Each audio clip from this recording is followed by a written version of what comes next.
Slick back. No, slick back. That's what I said. Slick back. No, nigga, I'm a pimp named Slick back. Pimp named Slick back. Pimp named Slick back. Nigga, are you deaf? I'm a pimp named Slick. Assalamualaikum warahmatullahi wabarakatuh. Perkenalkan, nama saya Indria Valentina. Saya dari program studi manajemen D. Di sini saya akan menjawab beberapa pertanyaan 5 studi kasus dari pertanyaan ekonomi makro ujian akhir semester manajemen D.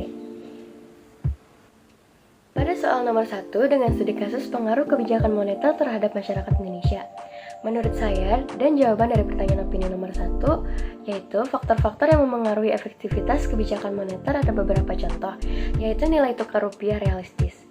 Nilai tukar yang realistis tentu memberi kepastian bagi semua pelaku usaha, termasuk sektor perbankan, dunia usaha, dan masyarakat. Nilai tukar rupiah yang rendah dapat memicu peningkatan permintaan kredit dari dunia usaha. Selanjutnya ada suku bunga pada tingkat wajar. Suku bunga yang berada pada tingkatan wajar akan memengaruhi efektivitas kebijakan moneter. Jika suku bunga tinggi, para pengusaha tidak tertarik lagi untuk mengambil kredit. Akibatnya, dana yang sudah terlanjur masuk perbankan dengan suku bunga tinggi tersebut tak dapat tersalurkan dan menimbulkan permasalahan baru bagi perbankan. Lanjut jawaban saya dari opini nomor 2. Apakah tingkat inflasi di Indonesia mempengaruhi biaya hidup Anda? Tingkat inflasi lumayan dapat mempengaruhi biaya hidup saya, seperti harga yang dulu sangat murah dan sekarang setingkat dengan harga uang real. Lalu misalnya jika saya memiliki utang dengan bunga tetap, maka inflasi akan membuat nilai real utang saya meningkat, sehingga saya harus membayar lebih banyak untuk melunasinya. Saya merasakan tingkat inflasi yang lumayan terasa untuk saya. Contohnya, pada saat saya kelas 2 SD, saya membeli mie yang sudah jadi di kantin dengan harga Rp3.000 dan makanan atau minuman apapun harga di bawah Rp5.000. Tapi seiringnya berjalan waktu, hingga saat ini bisa dibilang semua harga barang dan jasa meningkat. Yang harga mie sekarang paling murah adalah Rp10.000. Lalu misalnya jika inflasi tahunan adalah 5%, maka uang Rp100.000 yang Anda miliki sekarang hanya akan bernilai Rp95.000 setahun kemudian. Lalu pada studi kasus nomor 2 yaitu pertumbuhan uang dan inflasi di Indonesia. Menurut saya dan jawaban dari saya dari pertanyaan opini nomor 1, apakah menurut Anda pertumbuhan uang yang tinggi selalu diikuti oleh kenaikan tingkat inflasi, atau apakah ada faktor lain yang mempengaruhinya? Menurut saya, pertumbuhan uang yang tinggi tidak selalu diikuti oleh kenaikan tingkat inflasi, karena ada beberapa faktor-faktor lain yang juga mempengaruhi inflasi. Beberapa faktor tersebut adalah, ada faktor eksternal. Jika harga barang dan jasa impor naik, karena depresiasi nilai tukar, kenaikan harga komoditas internasional atau perubahan kebijakan perdagangan, maka harga barang dan jasa domestik juga akan naik dan menyebabkan inflasi. Faktor eksternal dapat dipengaruhi oleh faktor-faktor seperti kondisi ekonomi global, kebijakan moneter, dan fiskal negara lain, dan hubungan politik dan diplomatik faktor permintaan. Jika permintaan barang dan jasa melebihi penawaran, maka harga akan naik dan menyebabkan inflasi. Permintaan dapat dipengaruhi oleh faktor-faktor seperti pendapatan, preferensi, ekspektasi, dan jumlah penduduk. Lalu ada faktor penawaran. Jika penawaran barang dan jasa berkurang karena gangguan produksi, bencana alam, perang, atau kebijakan pemerintah, maka harga akan naik dan menyebabkan inflasi. Penawaran dapat dipengaruhi oleh faktor-faktor seperti biaya produksi, teknologi, sumber daya, dan persaingan. Pada pertanyaan dalam opini 2, apakah Anda merasa perubahan harga barang dan jasa secara signifikan memengaruhi daya beli Anda? Seperti yang saya jelaskan, tingkat inflasi mempengaruhi kehidupan dari harga jual ataupun beli. Saya merasa perubahan harga barang dan jasa secara signifikan mempengaruhi daya beli saya, terutama untuk barang dan jasa yang penting bagi saya. Saya harus selalu memperhatikan tingkat inflasi dan menyesuaikan anggaran dan kebiasaan belanja saya sesuai dengan kondisi ekonomi. Saya juga harus mengeluarkan lebih banyak uang untuk memenuhi kebutuhan pokok seperti makanan, pakaian, dan kesehatan. Contohnya, saya pernah membeli minyak 1 liter seharga Rp10.000, tetapi sekarang harganya sudah naik menjadi Rp17.000. Tingkat inflasi yang tinggi atau rendah dapat memengaruhi kehidupan sehari-hari saya dengan beberapa cara seperti tingkat inflasi yang tinggi dapat membuat saya sulit untuk menabung dan berinvestasi karena nilai uang saya akan berkurang seiring waktu. Saya juga harus mengeluarkan lebih banyak uang untuk memenuhi kebutuhan pokok seperti makanan, pakaian, dan kesehatan. Lanjut pada studi kasus nomor 3, dasar atau penerapan ekonomi terbuka di Indonesia. Pada pertanyaan opini 1, apakah Anda melihat adanya dampak positif atau negatif pada lapangan pekerjaan dan peluang bisnis lokal?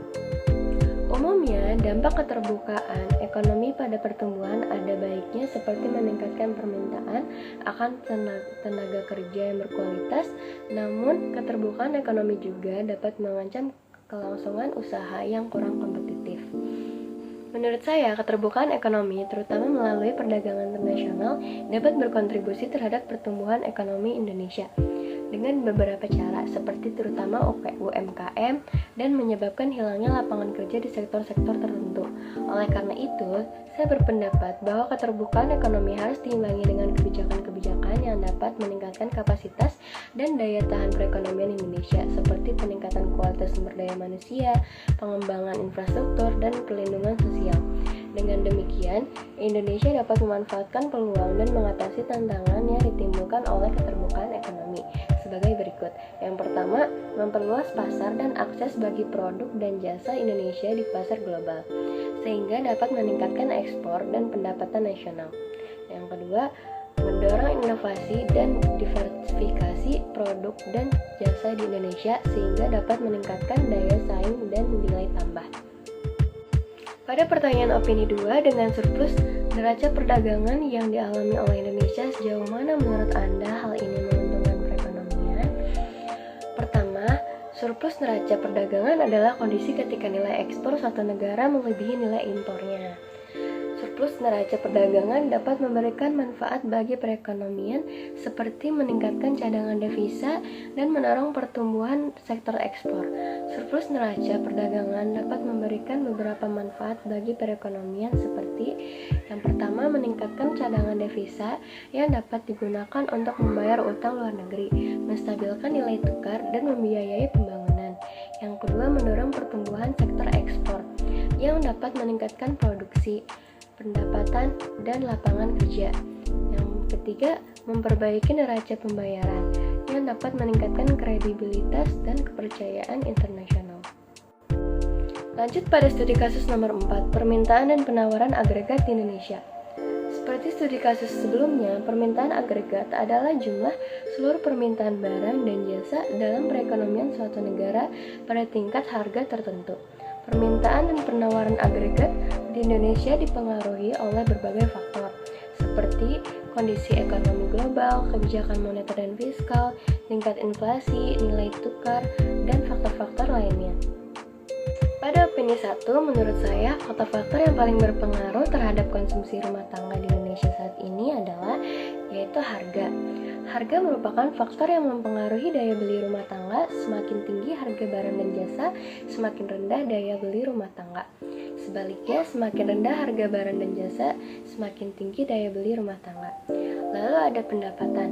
Pendapatan merupakan faktor utama yang menentukan tingkat konsumsi rumah tangga. Semakin tinggi pendapatan, semakin besar kemampuan dan keinginan rumah tangga untuk mengkonsumsi barang dan jasa. Sebaliknya, semakin rendah pendapatan, semakin terbatas konsumsi rumah tangga. Pada opini 2, menurut saya, pemerintah seharusnya merespons situasi penurunan investasi swasta dengan mengambil beberapa langkah kebijakan. Antara lain, memperkuat kerjasama antara pemerintah dan swasta melalui skema pembiayaan bersama, kemitraan, atau kontrak kerjasama untuk melaksanakan proyek-proyek infrastruktur yang membutuhkan dana besar dan jangka panjang. Meningkatkan belanja pemerintah terutama untuk proyek-proyek infrastruktur yang dapat meningkatkan konektivitas, efisiensi, dan daya saing ekonomi. Belanja pemerintah dapat merangsang permintaan agregat, menciptakan lapangan kerja, dan menarik investasi swasta yang berdampak positif bagi pertumbuhan ekonomi. Lanjut pada studi kasus nomor 5. Pengaruh kebijakan moneter dan fiskal terhadap permintaan agregat di Indonesia. Dalam pertanyaan opini pertama, bagaimana menurut Anda tingkat suku bunga yang rendah dapat memengaruhi keputusan konsumsi dan investasi masyarakat? Menurut saya, tingkat suku bunga yang rendah dapat memengaruhi dampak positif maupun negatif seperti mendorong pinjaman dan konsumsi, mendorong investasi. Suku bunga yang rendah dapat meningkatkan daya tarik dan profitabilitas investasi, baik di sektor real maupun keuangan. Hal ini dapat mendorong masyarakat untuk menanamkan modalnya di berbagai instrumen investasi, seperti saham, obligasi, properti, dan lain-lain. Hal ini dapat meningkatkan penawaran agrarian dan pertumbuhan ekonomi. Suku bunga yang rendah dapat menurunkan biaya pinjaman, sehingga mendorong masyarakat untuk meminjam uang dan menggunakannya untuk membeli barang dan jasa. Lalu mendorong tabungan. Suku bunga yang rendah dapat menurunkan imbal hasil tabungan, sehingga mendorong masyarakat untuk menabung lebih banyak untuk masa depan. Lalu pada dampak negatif menurut saya yaitu menyebabkan krisis. Suku bunga yang rendah dapat menyebabkan masyarakat terlalu banyak berhutang dan mengkonsumsi, sehingga menimbulkan ketidakseimbangan antara pendapatan dan pengeluaran, menyebabkan inflasi. Suku bunga yang rendah dapat menyebabkan terlalu banyak uang beredar di masyarakat yang dapat menaikkan harga barang dan jasa. Hal ini dapat mengurangi daya beli masyarakat dan menurunkan kesejahteraan. Lalu pada pertanyaan opini terakhir, apakah menurut Anda stimulus ekonomi yang diimplementasikan oleh pemerintah melalui kebijakan fiskal dapat efektif dalam mendorong pertumbuhan ekonomi? Apakah Anda merasakan dampaknya dalam kehidupan sehari-hari? Saya merasakan dampak stimulus ekonomi fiskal dalam kehidupan sehari-hari, terutama dalam hal meningkatnya bantuan sosial seperti program KIP atau Kartu Indonesia Pintar yang kakak saya dapatkan, sehingga bisa berkuliah dengan minim biaya dan mendapatkan uang mudah.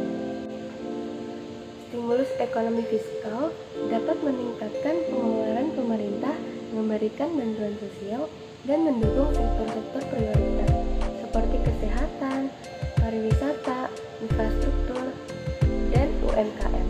Hal ini dapat meningkatkan permintaan dan penawaran agregat, menciptakan lapangan kerja, dan meningkatkan kesejahteraan masyarakat. Baiklah, sekian presentasi UAS Ekonomi Makro dari saya. Kurang lebihnya mohon maaf. Assalamualaikum warahmatullahi wabarakatuh. Slick back.